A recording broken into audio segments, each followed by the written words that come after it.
Okay, good morning, everybody. Thank you so much for being here, for taking time out of your very busy schedules, and I know what that's like, and coming to our 10th annual Faculty Development Retreat. So I am Sarah Danzy Angoran, a faculty member in biology here at Queensborough Community College, and also one of the co-coordinators of this event. So just briefly, the Faculty Development Retreat started, obviously, 10 years ago through a United States Department of Education MISIP grant to Dr. Nidhi Gadura, who's currently the chair of biology. And when the grant was completed, we decided to do what we could to continue the faculty development retreat. And so it's been following that grant for many years. It was so well received by our faculty that it's been expanding over the last few years. And there are many representatives from different institutions around the region. And this year we're collaborating with, so it's Queensborough Community College, LaGuardia Community College, and Queens College have all contributed to this event. So as you know, this event is focused on artificial intelligence. And we got a huge response. Apparently, there's a lot of interest and a lot unknown about artificial intelligence, and specifically in academia. So you can see from the flyer, we have two keynote speakers today, one in the morning and one after lunch, and two panels. One in the morning after our first keynote, one in the afternoon after our second keynote. I'm sure you've discovered that there's food actually that's the front of the room, and bathrooms are also in the front of the room by that exit sign. But I must do some thank yous. I want to thank President Mangino for her support and for providing lunch today, and the Queens College Dean's Office for providing breakfast today. And I have to give many thanks to the Academic Computing Center, the Office of Information Technology, the Marketing Department, Buildings and Grounds, and Security. It definitely takes a village. So I also want to mention, if you haven't noticed, that the event is being taped. This just came up about a day or two ago, a request to have it taped for those who couldn't be here. And before I introduce our provost to say a couple of words, just to make sure, if you didn't get a chance to sign in when you came in, please do so in the front of the room. So I would now like to introduce our Provost and Vice President of Academic Affairs, Dr. Phyllis Curtis Tweed, to also welcome you. Thank you.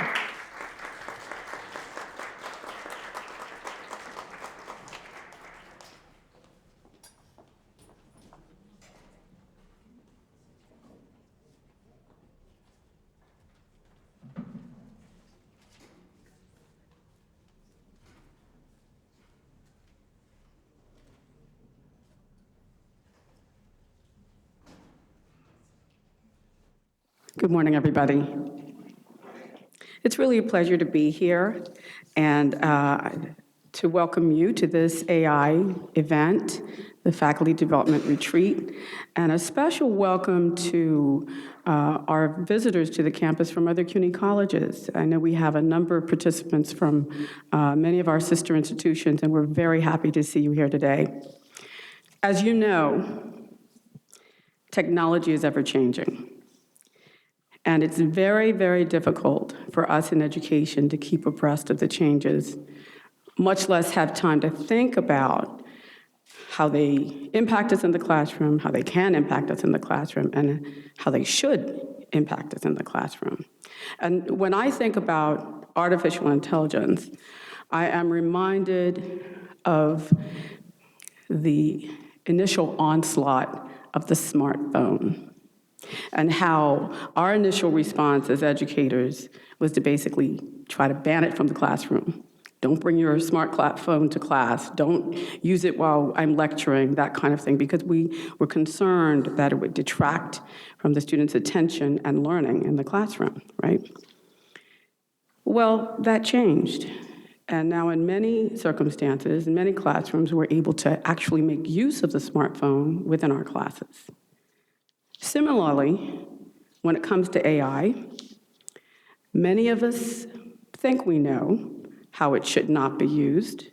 We don't want to give assignments that require writing and find that what we get in our submissions are not the students' work, but basically AI, any more than we want them to purchase papers online or have other people do their work. But we also have to think about how AI can and should be used, because the reality is it's here to stay. And there will be further advances in technology. I can't even say in the future, it's like just around the corner, and who knows what they will be. But we do know that whatever they are, they will require additional adjustments to our thinking and to our pedagogy. And we have to be open to making those changes. But I think the first step is for us to learn more about AI or whatever the new technology is so we can make those adjustments. So this event is a wonderful opportunity to learn and to talk about both of the issues that I mentioned, the appropriate and inappropriate use of AI. And as educators, as I said, we need to learn more about AI in order to use it ourselves and to assist our students in how to use it appropriately, and also to deter the kinds of usage that we don't think they should be using or doing. So I want to commend and thank the organizers for this very, very timely event, and also thank all of you for your presence here today. I hope that you will find it to be a very productive use of your time. I believe I will, and I do believe you will. So many thanks to Dr. Nidhi Gadura, to Dr. Sarah Dancy-Engelron, to Dr. Claudette Davis, and Dr. Natalia Holtzman. Enjoy the day.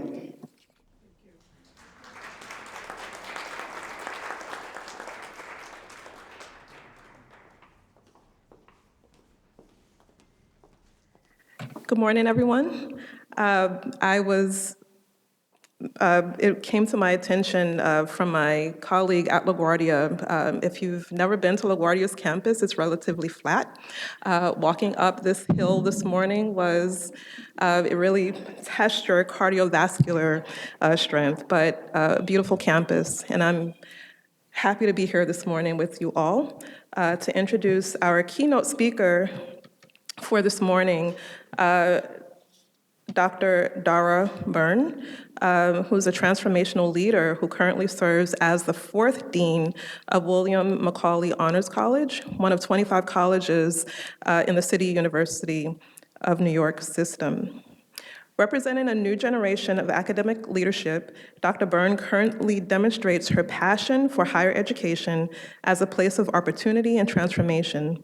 As a visionary and strategic thinker, she conceptualizes and implements nimble, sustainable, and innovative approaches that help fulfill CUNY's century-old promise to create a route of poverty, out of poverty for first-generation and low-income students, lifting them into the middle class and contributing to New York's success.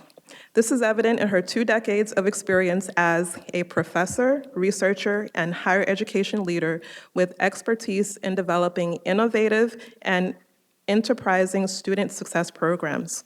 Prior to Macaulay, she served as Associate Provost for Undergraduate Retention and Dean of Undergraduate Studies at John Jay College of Criminal Justice from 2016 to 2022, where she supported approximately 13,000 students.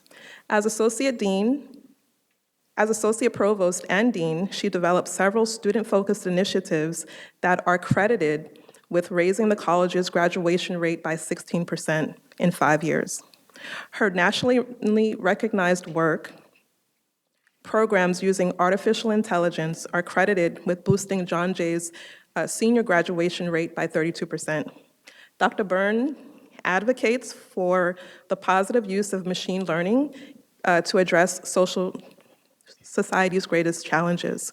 Her work was presented at the World Economic Summit at Davos in 2019, Google I/O in 2023, and New York City and State's Education Summit also in 2023, and featured in diverse issues in higher education, Hechinger News, Google Policy Forum, and the New York Times.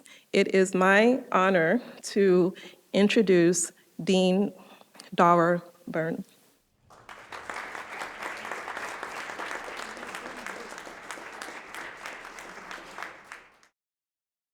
Hi, everyone. You got to give me better than that. Hi, everyone. Thank you. Sometimes when I hear my bio, I can't believe that someone is talking about me, especially the artificial intelligence part, because what that work has turned into is certainly not something that I intended. So I'm going to talk a little bit about that because I truly now believe in the difference that machines should make. I'm really grateful to Dr. Davis for inviting me to speak. When I received that invitation, I was like, how did this happen? How are people reaching out to me to ask me to keynote, to appear on panels? Around that time, I sort of turned into the AI lady around New York higher education. And part of the reason for that is because the conversation changed around AI, particularly generative AI. But the work that we were doing at John Jay started in 2016 and had been in place for quite some time with nary a blip on anyone's radar. And then in 2023, I became the AI lady. So I was, and part of that had to do with Google stepping in on one of the projects and funding it and sharing around the country what that work looked like and providing resources so that other higher ed institutions could benefit from the work that we were doing at John Jay for free, which really, I believe in scale, but I believe in sharing. And so that was a dream come true. And then the New York Times picked up on it, then City and State picked up on it, and all of these types of things. It reminds me of this African proverb that I love to quote, which it goes something like this. Never underestimate the size of a mosquito until you've spent the night in a room with one. Now, those of you who are laughing, you know what it's like being in a room with a mosquito. They can make their presence heard and felt, but the proverb reminds us to not underestimate what it means to be small and the difference that you can make even as one entity. But it also reminds us of what it means when something that's even tiny is not part of the ecosystem. Imagine what our ecosystem would be like without that pesky little mosquito. Faculty, we are that. That is what we represent in this growing ecosystem around AI and technology. And so I'm going to be talking to you about some of these things from the perspective of a pesky mosquito who asks some really important questions that relate to what I do in the classroom, what I do in my leadership, and what I do when I think about scale and problem solving in higher education.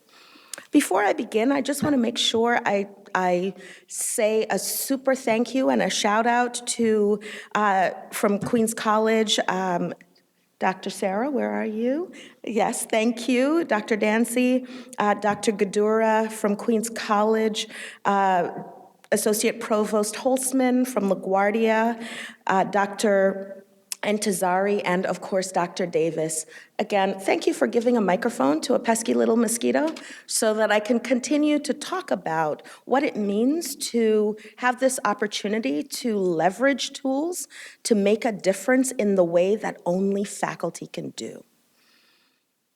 So while the story that's out there about AI and John Jay really talks about moving a senior graduation rate from 56% to 86% in just 2 years and without any costs. You know, us administrators love to talk about that. It didn't cost anything. We were able to raise money. The better part of the story is what it means to build a multidisciplinary community, particularly with non-tech, non-STEM people at the table. What does it look like for us to be at the design stage of artificial intelligence, not just the end user? So for this presentation, I just have 4 kinds of areas that I'm going to be touching on. Of course, I'm going to tell you a little bit about the case study. It's not about artificial intelligence as much as it is about data philanthropy.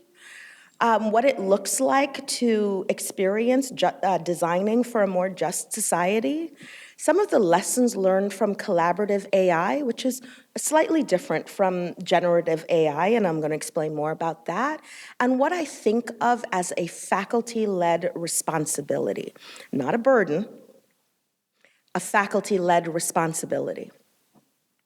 Before I get into this, I just want to tell you a little bit more of who I am by sharing more about my lens and my framing around technology. We're also only 1 day past Black History Month, and so I'm going to make sure that I keep my eye on that. Dr. King is relevant everywhere, but he's especially relevant to conversations around technology. In his 1967 Nobel laureate acceptance speech, he talked about the scientific progress and the sort of abundance that we have, particularly in the West, with the access to technology. But he also pointed to what he saw as a lag in our moral progress. We have the ability to build all kinds of things, but what exactly are we using them to do? He talked about that moral lag in 3 areas, or emblematic in 3 areas: racial justice, poverty, and war. Very clear areas where technologies and tools of the day were being used to cause more harm. And so I wanted to start with this because this idea of what it is we're doing with our technology is always going to be relevant to the classroom space. And as someone who imagines herself, unlike what my daughter thinks, she thinks I'm like 1 iPhone release away from being a Luddite. In reality, I think of myself more like an Afrofuturist, using technology to address the kinds of challenges that impact freedom and liberation, and imagining a world where justice is a real thing, that the people, the kinds of people that we serve in our classrooms, have a seat at that table. Technology is an opportunity to do more of what Dr. King talks about in this speech, of moving from a neighborhood to a brotherhood. I'm going to come back to that a little bit more because I think it's a really interesting idea that technology would present us with this kind of opportunity. So in 2016, when I was a new dean at John Jay, I received this opportunity from the then president, Jeremy Travis, to be in a room with other administrators to talk to some people from MasterCard Center for Inclusive Growth that were trying to look for scoping for potential projects that we could not solve ourselves. One of the benefits of being a new dean who spent 13 years as a faculty member is that you kind of ask questions in a way that's particularly unadministrative. Those of you who have done the journey from faculty to administration know what I mean. You ask questions with a little less restraint than you would when you really understand the scale of some of the challenges that you are facing. And at that time, the only thing I wanted to know was what's the difference between a stopout and a dropout? Because in all of the meetings that I went to, people would use these terms interchangeably: stopouts, dropouts, stopouts, dropouts. But we didn't have an actual process for recognizing the difference between the two. No one tells you that they're dropping out. No one fills out a form. You don't actually know. And we imagine that when someone leaves, they might come back and get that degree. And if you've been in the classroom, you know you really hope that that student who's been missing for 5 classes in a row, you really hope that they're coming back. And then the reality is most of the time they don't. You might have one student along the way where it happens and you feel really good about that. But by and large, when a student disappears, they disappear. So I asked that question, and the folks in the room, from the outside folks from DataKind, which is a data philanthropy group, and MasterCard Center said, oh, that's a really interesting question. Tell us a little bit more about that. So we set out on this course to really understand a little bit more about the difference between a stopout and a dropout. In the panel after my talk, featuring Dr. Samaya Villanueva from John Jay, she's the assistant provost, and the person who at the time was the director of academic advisement at John Jay, who worked with me on this project. She's going to be giving a lot more details about what we did, what was involved, but this was a feature engineering project that first started to understand, through 10 years of historical data, whether there actually is a difference between a stopout and a dropout. I'm not giving away the end of the story here, but the answer is no. At John Jay specifically, and I cannot generalize it to other schools, at John Jay specifically, by looking at 10 years worth of data using a random forest method of analysis, a student who leaves, particularly at the senior level, even for one semester, 93% of them never came back to get their degree. After two semesters, that number jumped to 97%. Now imagine, you're a new person coming straight out of the classroom, and you look at data that says, absolutely not. A stopout is a dropout, and even if they're within 3 credits of having that degree, they are never going to earn it. What might you do differently than if you imagined or hoped that they might be coming back? So that's what I was gifted with through this experience. And this happened because of data philanthropy, which is not the same as what I'd hoped for at the time as, oh, it's no cost. How exciting is that? There are people who are going to do some work for us, and it's going to be free. Data philanthropy is actually not about it being free. It's really about people with incredible skills, with machine learning and feature engineering and the capacity to do those types of things, build those kinds of tools, working collaboratively with real stakeholders in the community that experiences a challenge to co-design the tools that they're going to use. And this introduced me to another kind of space, which is collaborative AI. Collaborative AI is different because you are at the table from the very beginning. As the community that experiences the challenge, you're not the end user who's taking something off the shelf. You are understanding the problem that you experience, participating with those who have a different skill set, but your perspective, your understanding of the culture, the community is very relevant. I'm going to come back to this piece a little bit later because it leads to a very important question that as faculty you do need to explore in terms of what it means to leave all the power in the hands of the technologist and to not be at the table at the design stage. What does that mean for decision-making for you and for the students that you serve? And so collaborative AI really opened up a space for me to think about what it looks like to build interventions with the machine, not to replace people, not to replace human decision-making, human creativity, but rather to put that in partnership with the kinds of things that the tools can do. Machine learning can identify in a very short period of time possibilities in your data that are beyond what my staffing capacity can do and my skill set. But because of the particular skills that I have, when I see and have access to that information and understand the possibilities of the tools from the perspective of people who know how to build them, you end up in a different kind of space. That makes sense, right? Sounds kind of cool. All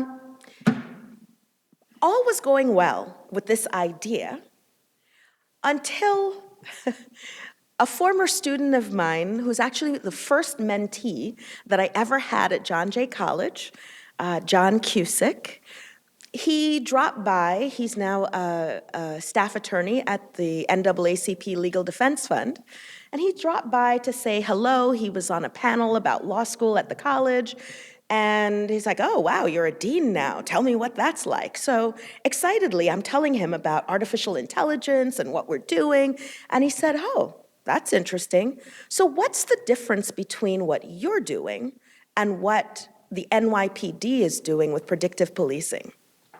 You could have taken my heart out and just thrown it on the ground and stomped all over it. I mean, that question knocked the wind right out of me, particularly because I hadn't thought about it.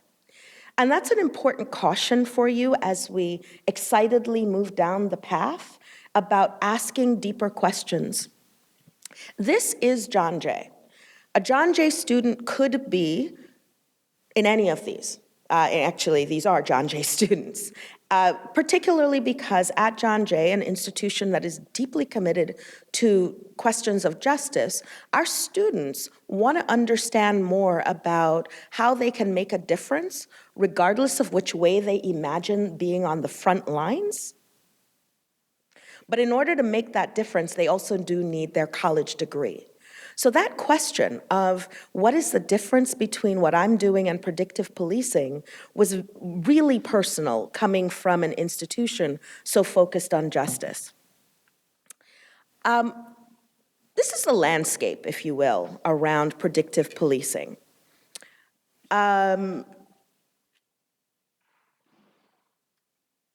It goes without saying that for someone with my particular kinds of commitments, the research that I've done, the work that I've published, particularly in the civil rights history space, to explore the research around how artificial intelligence is being used for policing was an important part of the work that went into the project at John Jay. The debate around artificial intelligence in the policing space really puts you into touch with what scholars like Rashida Richardson and others point to as dirty data that is so deeply ingrained that you're almost unable to separate the intelligence from the biases that it presents. And that, of course, makes sense. The world, the society that we live in, how it is we determine what should be watched and monitored and policed ends up in the kinds of systems that we're training our artificial intelligence on. And so as the argument goes, garbage in, garbage out, bias in, bias out, Richardson and her colleagues noted at the time, through their analysis of about 13 jurisdictions that were using AI tools, many of them were under monitoring for their illegal policing practices, racial bias, corruption. They had various memorandums of agreement. And I'm pointing to this because it raised for me at that time the question of whether we can create just tools that support just work in an environment that is incredibly flawed in terms of how we understand the way that our systems, from policing through to higher education, would work. I'm going to, again, come back to this. So what's being called into question, of course, an important question for faculty like you to grapple with, is whether practices and policies that shape the environment and the methodology by which data is created can lead to just practices in your work. And this isn't something to take lightly. The role that you play as culture builders in your classroom and around campus, this is probably going to be the bigger preoccupation and the genesis of a lot of conversations that you have, more so than which tool and which module to use it on. So in sum, is it fair? Is it biased?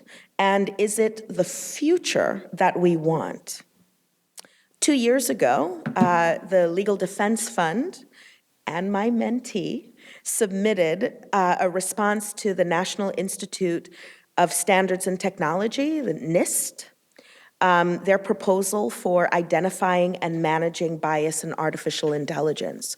And what the Legal Defense Fund's work, again, a CUNY student at the table writing for that, was that this work by scientists and technologists really does need to confront historic and present day methods of racial bias, and to do a better job of centering in their framework civil and human rights. I'm so proud of that, because we did that, right? CUNY did that. Right.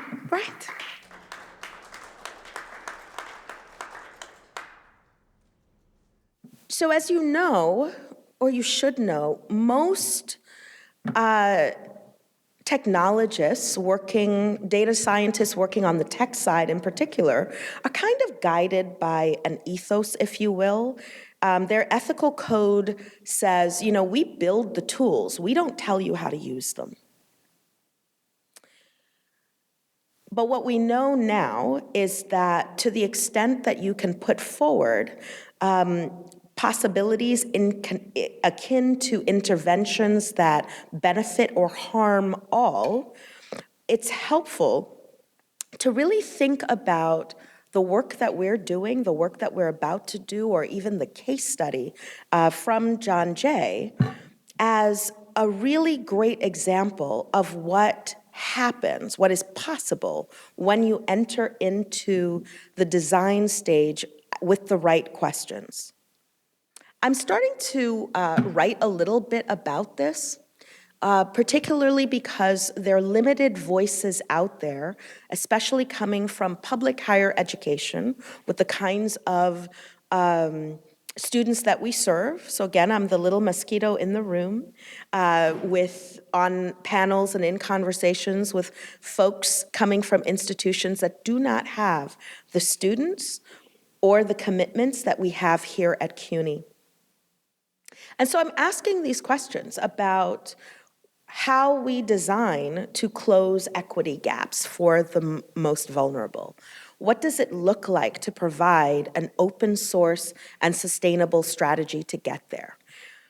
And how do we, and in my capacity as an administrator, increase AI and data awareness in the organization or the learning environment that uses it? These were the sort of principles that we used in the project at John Jay, not intentionally. I certainly did not foresee that, but when going down this path of looking at all of the ways that technologies have been built to widen that gap between what King describes as social progress and moral progress, you can easily see why it is necessary for institutions like ours to spend a lot of time thinking about these types of things. And faculty, this is your space. This is truly your space. I want to, I actually started writing a little bit about this, and I wrote a couple thousand words, and when it went into sort of public consumption, it got stripped down to about like 200. So there's a there's a 4-minute read that you can find if you Google Dara Byrne Google policy, and it'll pop up as a quick read that might give you a sort of a very basic, plain English, no research attached, sort of way of thinking about where to start. And my first place to start is you have to co-create. You have to co-create. Most of the technology that we have available to us has been built in a closed circle. In fact, it's very rare that folks like me can tell you exactly what is in the data, what the features are, why it does what it does, and where the data sits. So no one owns John Jay's data other than John Jay. It sits locally, the tool is local, it's open source, and can run on any machine. And the reason for that is, I'm sure you know, and there are quite a few stories happening right now about how generative AI was trained, data that was used without permission, data that's being sold. These are the kinds of things, again, I wouldn't have imagined this until getting in the room with technologists that present you with a lot of different options and possibilities. But earning trust is an important part of moving an institution to more data awareness. And I love scale, I believe in scale, but to get there, you do have to start small. You need 1 or 2 people. The work that we did with Samaya and her team, there were 5 of us. Me, the college's institutional researcher, Samaya, and 2 advisors started everything. And that resulted in, within 2 years, about 600 students earning a college degree that wouldn't have if we didn't have that tool. It's astonishing. I would have settled for 20, to be honest. I would have told a story about this if I had 20. But to see the numbers growing by 5, 10, 20, 25%, we didn't get there by scale. We started small so that we understood and had confidence. The third piece, AI amplifies, it just does not replace. Human beings are decision makers, and AI is excellent at supporting your decisions, but it's not creative like you are. So our tools are in the hands of advisors who are on the front line every day. The decisions that they have to make and make sense with that data and think about how to apply it is very different from what would happen if it was in my hands. So the tool was built to support the people who need to use it on their terms and to amplify the work that they do. And this is particularly akin with what data philanthropy is about. How do we help an under-resourced institution leverage the resources that they have to have greater impact and contribute to building and sustaining a more just society? And the last piece, which is most important to me and why I was so grateful for the opportunity from Dr. Davis and everyone who put this together, was I believe in sharing it all. So I'm an open source kind of girl. I don't want to pay for things that are going to make our world good. That is what we do. That is why we're in public education. That is what I believe. I'm not paying more to be able to help more. I don't believe in that, and I certainly don't believe that if I find a solution, I'm going to be proprietary about it. I want you to have it. I want everybody to have it. I want you to play with it and see if something that worked in our environment, that was uniquely built for us, if that might work somewhere else. You might have to do something different. But again, getting to the table at the design phase allows you to ask different questions and to have particular insights about the environment that you're in so that you're in charge of the decisions. The decisions aren't being made for you. Again, my framing is collaborative AI, not generative AI per se. But that's in like a 4-minute read somewhere on Google. I'm kind of coming to the end of my conversation, but before I get there, I just want to point out a couple of things about the evolution of artificial intelligence. So what you're looking at over here, and if you don't know sorry, didn't mean to do that. If you don't know the website, Our World in Data, please add that to your life. It's a really, really cool space to click around and to look up a few things. So this stuff is really tiny, but what you see here in the evolution of AI is the effort to replicate or to simulate human performance. You see that the line there at the top, right here, this is the sort of benchmark for human-like behavior. And over here at the bottom, that's the timeline, of course. So it's showing you the kinds of experiments and tests along the way in trying to replicate human performance. Where do we start to get to the line? So this 2015, 2016 area is where I enter into, this mosquito enters into the space of artificial intelligence. But look at how that jumps from being so far below the line to right there above between 2015 and 2018, soaring. Why does anyone think that might have happened?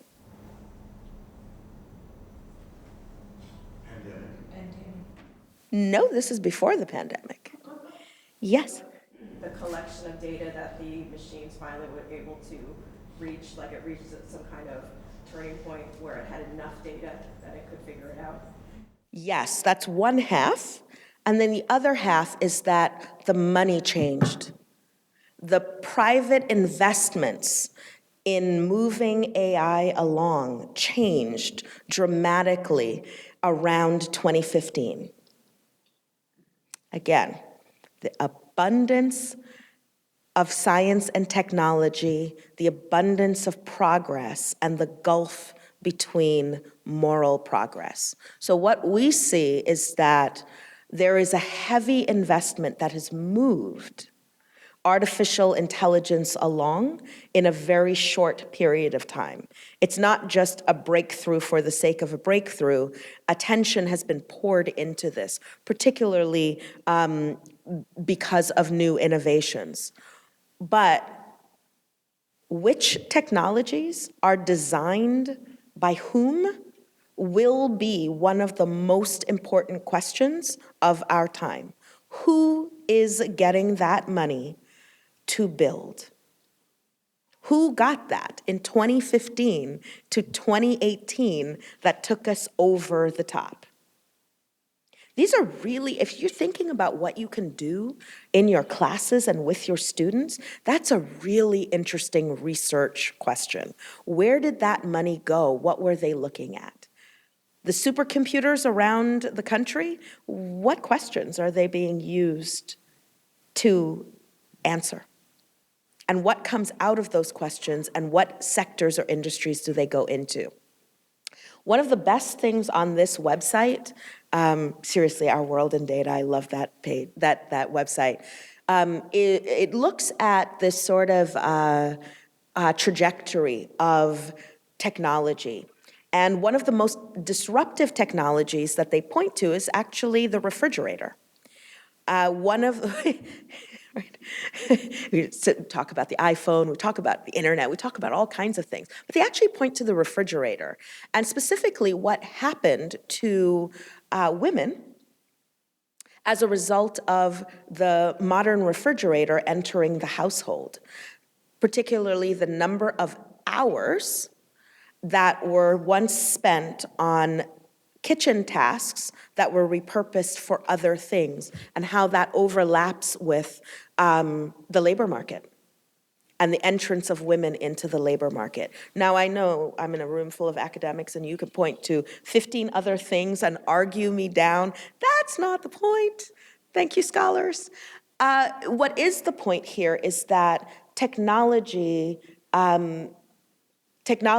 is changing the way that we live and what we do with our time. And this is the part where I think a lot about our students and where they fit here in the space of who is going to own most of that design, the building, the resources. Because what we're seeing, and certainly what I experienced with these artificial intelligence projects, is the influence on decision making. The decision makers in our organizations hold a particular kind of influence, a particular kind of power, and the work that we are doing moving forward, and the college experience is really about getting our students into decision-making spaces. Technology is setting bail. Some of the interesting work that's being done around the criminal justice system is asking that question of what does it look like to mount a defense against a machine? An algorithm set bond, not a judge, not based on an argument or a conversation. How do we equip our future lawyers to think about those kinds of questions, not about the argument, but bigger questions around whether this is a just use of the technology?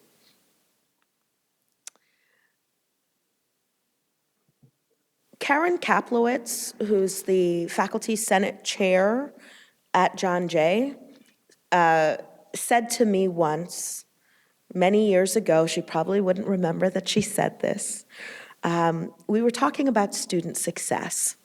And she said one of the most poignant things that I think anyone has ever said to me, and I quote it often.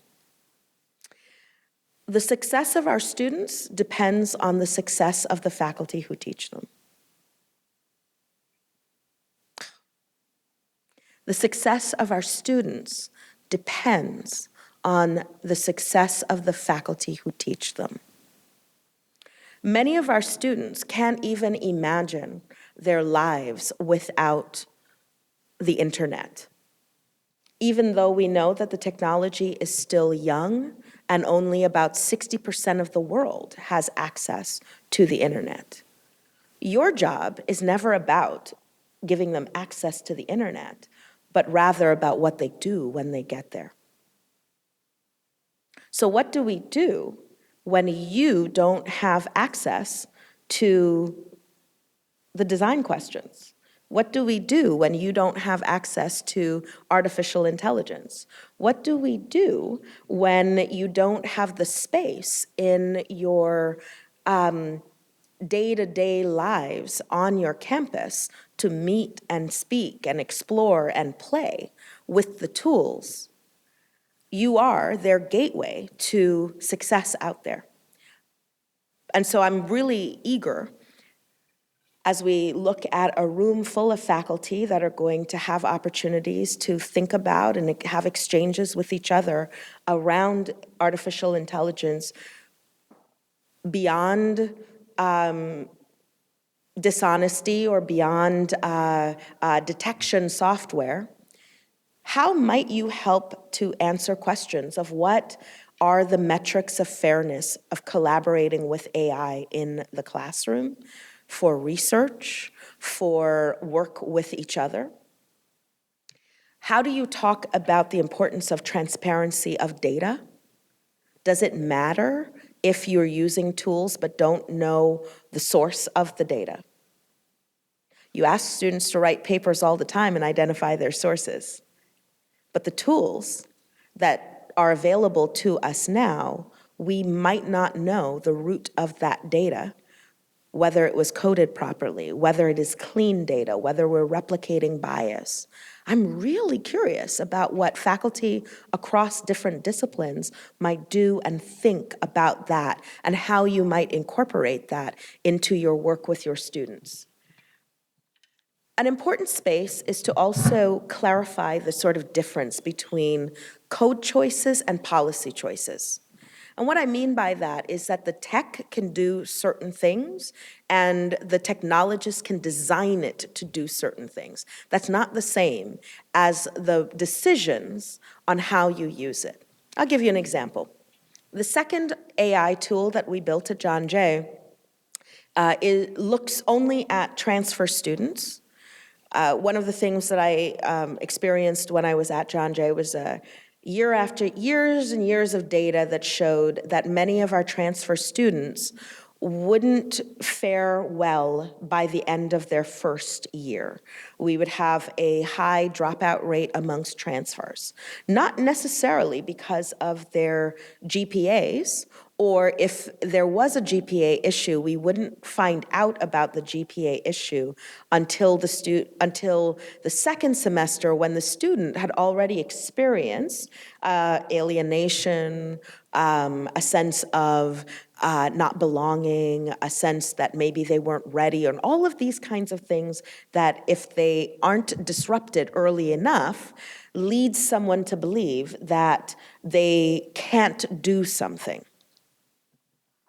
So in looking at our transfer data, and 10 years worth of our transfer data, particularly through the CUNY Justice Academy that many of you are aware of and participate in, we were able to see that pretty much all of our transfers arrived to the college at risk of dropping out. And because we were finally able, through code choices, to add in financial aid data, we could see that much of the risk factor was tied to running out of aid. Now, I see heads nodding. It makes sense. But to see exactly who this might be happening to, and to be able to act on it before the school year starts, is a game changer. So what we were able to learn how to do with our policy choices, not the code choices, was change the timeline for interventions and move the intervention to the most actionable point, not when the disaster had already happened, but to move it up based on a prediction of who it's likely to happen to get in there and steer it in another direction. But the policy under my hands was to do the intervention during registration, the registration period, not during the application period. Because for me, using these tools to discourage students or remove students from entering into your institution or entering into a place of opportunity is not an option. And these are the kinds of things that I think are important for you to also explore. Code choices versus policy choices. What can the tools actually do? What do we have the skill to build? Versus how are we using it based on what a bunch of humans sitting around a room decided to do? Was that fair? Was that just? What did that do as we think about the public interest? And the last piece that I think is crucial in all of this, and if you haven't read Algorithms of Oppression by Safiya Noble, I would just highly recommend that as a great starting point. We cannot, as CUNY people, you're the backbone of CUNY. You cannot move forward with AI without exploring the best practices for improving it and engaging your students in conversations of what improvements might look like, what improvements for and serving their communities might look like, in addition to what the strategies might be for reducing bias in AI. The bias in AI is coming at our students. They're going to experience that from, we already know about examples of bias in AI being used by employers in predictive policing and all of these other examples. But engaging with these kinds of questions in your classrooms puts a different sort of framing or opportunity space and thinking space for our students beyond, here's how we can use artificial intelligence to identify the use of it. There are bigger questions at stake for us all, but we can't get there without the faculty. We can't. This is what you do. This is what you're prepared to do. This is what your pedagogy affirms you in being able to do. But we don't have answers yet in CUNY.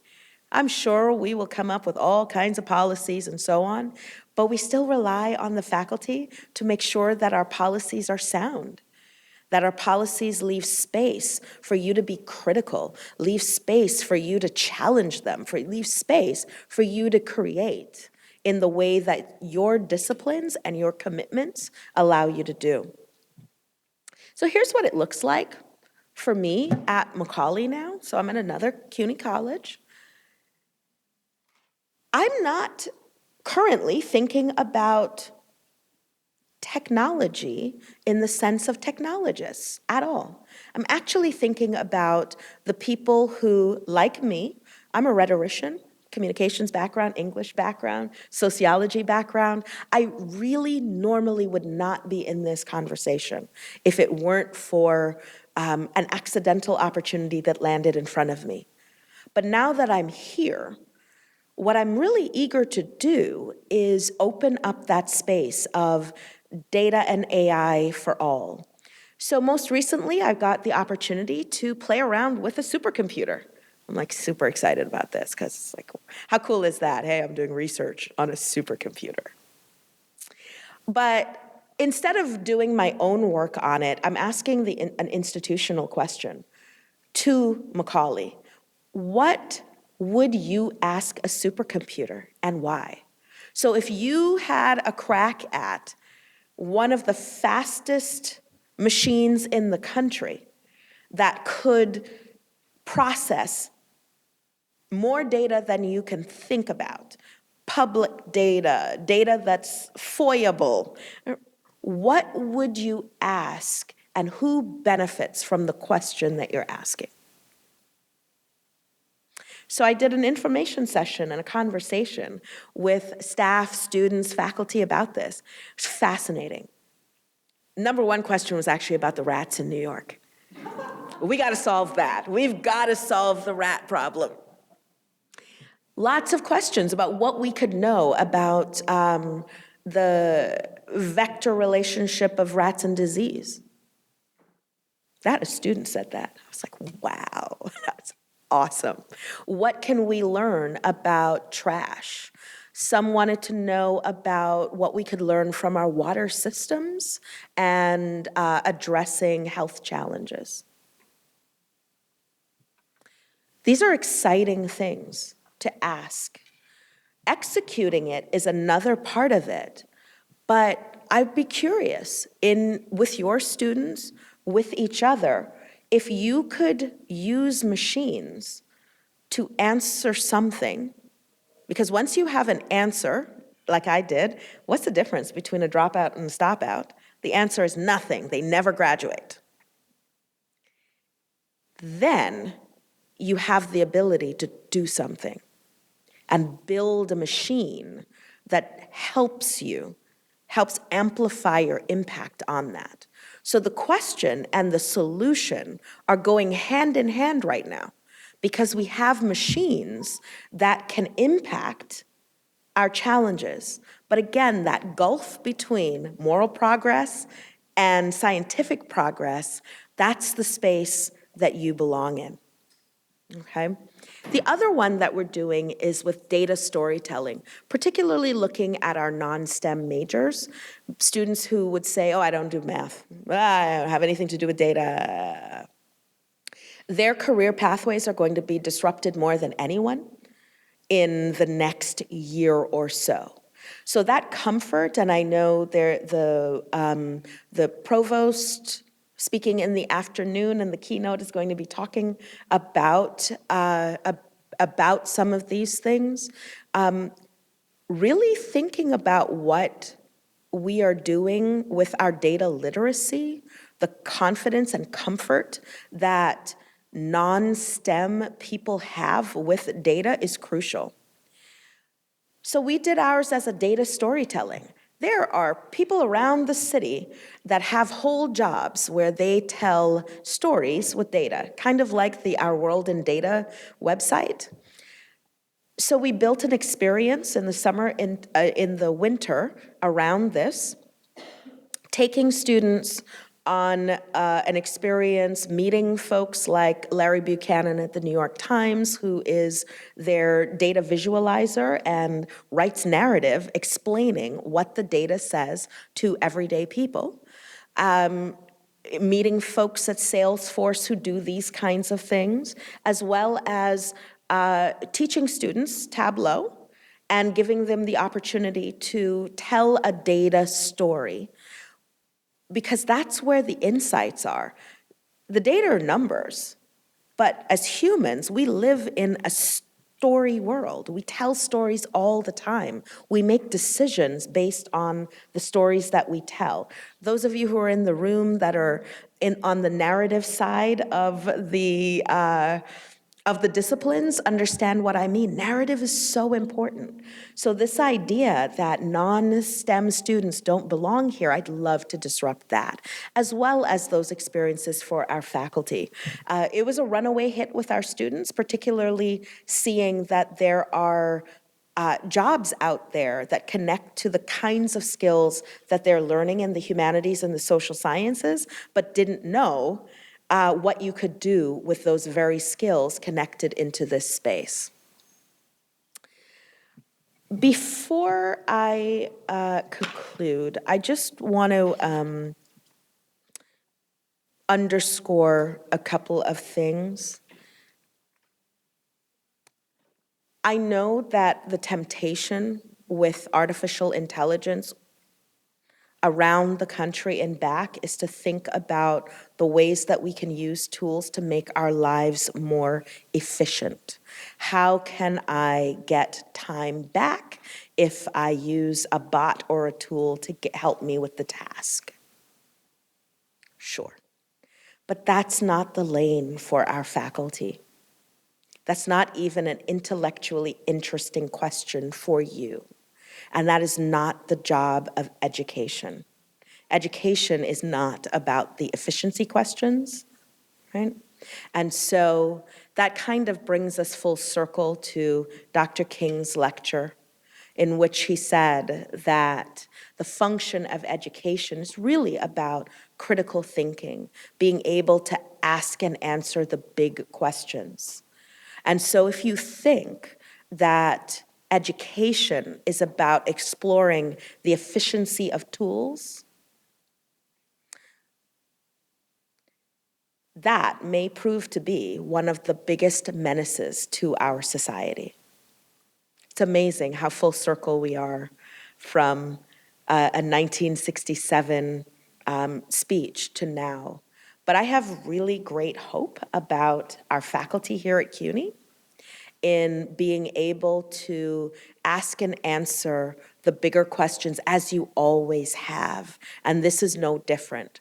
So I hope for those of you who entered this space saying, I don't know anything about artificial intelligence, I really don't know what to do, I need help with the first step, I disagree.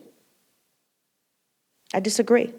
What I learned through my experience is that I am an authentic and important stakeholder in technology conversations. And my job is not to be another technologist. My job is to ask the questions about how can we use technology to address the public good, to impact our greatest challenges, and how do I leverage these tools to give my students the greatest opportunity, especially those opportunities that disrupt the injustices that impact them. Technologists don't do that, faculty do that.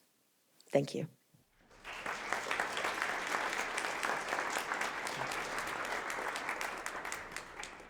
We have a couple of minutes for questions. Hi. Hi, I would be really interested to know who were the people that put the money into the AI in 2015?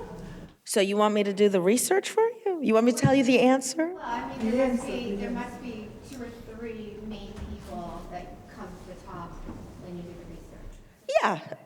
I think you can guess them on your own, right? So a lot of that's going to be military and defense. So if you look up, a very quick Google is where are the supercomputers located? So a lot of it is military and defense, and a lot of it is commercial, social types of stuff.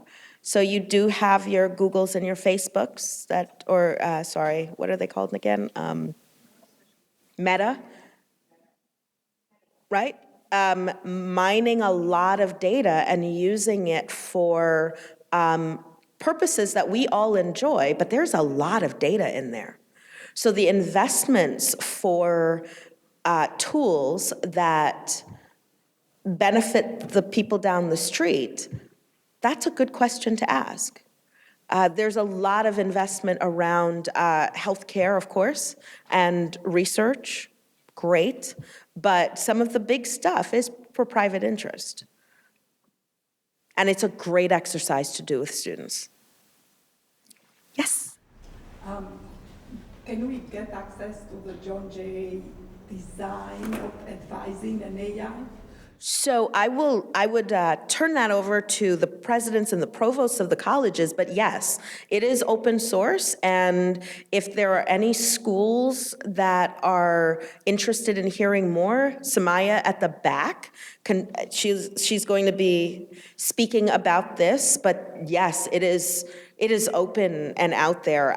The last time I was on a panel a couple of weeks ago at Drew University. The team from DataKind were there, and they keep getting more investments from Google to share.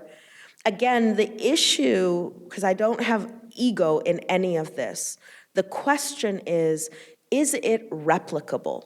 That's an important research question that we all ask in our own work anyway. I would love to know, and you might find that in working with working with them or any entity that allows you to design, you might find that there are things that need to be modified and so on. That is great, but we should not start from zero in understanding how to design things that might work for us when we already ran one leg of the race, right? But yes, free, available. Samaya will absolutely help you with that. Okay, thank you. Absolutely. Sir?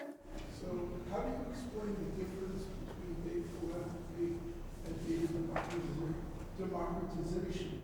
Oh, great. So the data philanthropists are, they're people who are funding nonprofit data-skilled folks to specifically work with nonprofit institutions on a use case.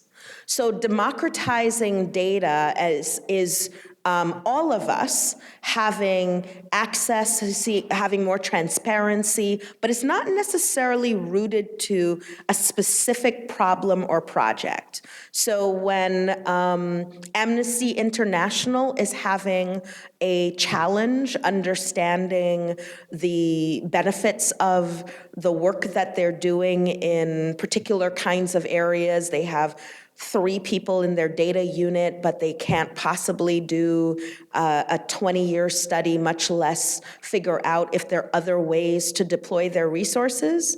There are funders out there who would invest in nonprofit data folks to work with them to scope that piece, see if there's something there to understand, because sometimes you don't have enough data to even answer the question.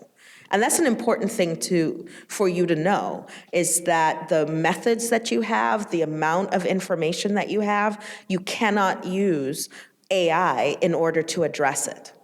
But in the case that you can, they're going to look at it and work with the stakeholders, because again, they're technologists. They don't have the insights that Amnesty International might have, and they're going to look at that problem and then talk about the kinds of ways you could use machines, the machine learning, to build an intervention that's very specific for them to own. So John Jay doesn't own anything because it's open source, but it was built for John Jay specifically. And that's not the same as democratizing. I think democratizing is that's the goal. If we all have access to this sort of ability to build the kinds of things that we need, as opposed to buying the things that are available, even if we don't know what's in those things that we bought. Yeah, one leads to another, I hope. First of all, thank you for the presentation. I think I appreciate your optimistic view of collaborative AI and also pragmatic, because there's many things that we can apply for what you're saying. And it's very exciting to be a faculty now, but we are a big system. And sometimes us as a mosquito, maybe a bacteria in the leg.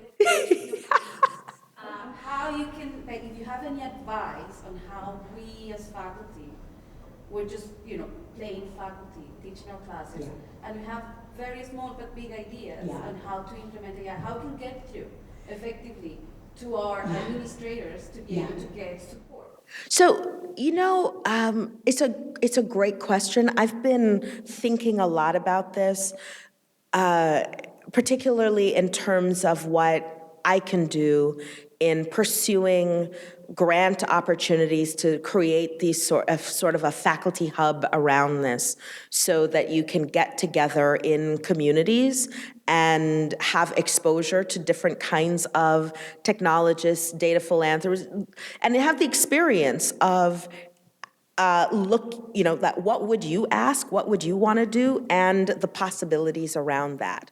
I'm hopeful that I can get something like an NSF or other to be able to do that. So look out for me if that happens, because you do need funding. Faculty do need funding to create the space and the time, but you also need community, particularly around the sort of the curious folks that want to share ideas and learn.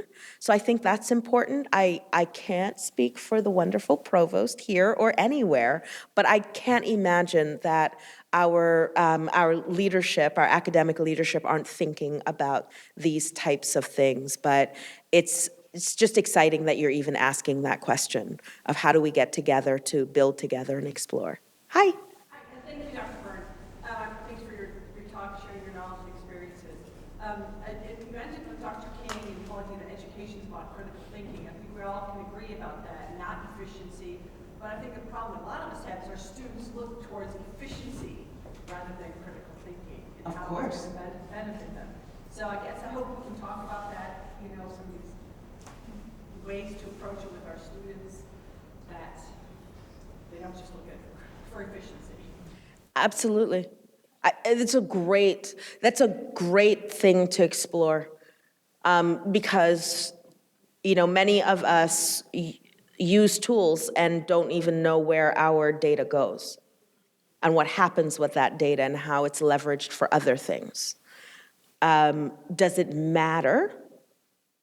That's a faculty question. does it matter that you don't know where your usage of technology, all the information about you that's out there, is dumped into something and mined for something else? Does that matter? Given what we know about what humans do with stuff, I'm going to imagine that it does, but you guys have the ability in looking at historical examples, looking at use cases, exploring to do wonderful things in your classroom with this. Hi. Hi, I'd like to volunteer for Rue and myself to help you on getting an NSF award on this stuff. I lead the NSF-funded Northeast Big Data Innovation Hub. Oh my gosh. I was looking at the red dots. Yeah, oh, which one? It's a red dot grant. I saw that the other night. Well, I thought there was a red dot on my head. No. There's a call open right now for transdisciplinary exploration of AI, and I thought, because I am not a scientist, and while I love science, I do think it's really important for there to be multidisciplinary conversations. Absolutely, yeah. So we would love to chat. I know you already know Farouk, so she was telling me how great you were before you spoke, and which of course is right. So we'd love to chat. I would love that. She's on our steering committee at the hub too, so you're like, so that it's all part of the family you get to join. Oh my gosh. We'd love to help you with that. And also, there's something I want to mention in general.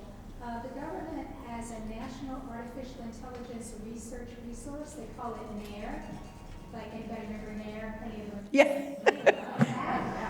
So it's National Artificial Intelligence Research Resource Pilot, and they're gathering input from the community right now. And one of the areas is called NAIR Classroom. What sort of stuff do we need in the classroom regarding AI? So as I listen to you, I'm thinking it would be great if I responded to that. And they want I think they want input by next Friday, but I'm actually in the middle of creating some input for an open knowledge network thing. I do all these NSF things. Amazing. So I'd love to chit chat with you and help you. Yeah. So one thing I can say that was the last time I was truly inspired by CUNY faculty, and you guys inspire me all the time. I could not even dream of doing administrative work in higher ed if it weren't for what our faculty do. In the aftermath of George Floyd, faculty who said, I don't know anything about these topics. I don't work in this space, but I know I need to do something. We're gathering together in communities. There were all kinds of faculty development things that were popping up so people could learn and figure out what they're doing because of the recognition that this was an inflection point. And so that sort of optimism that I have, it's optimism based out of experience here.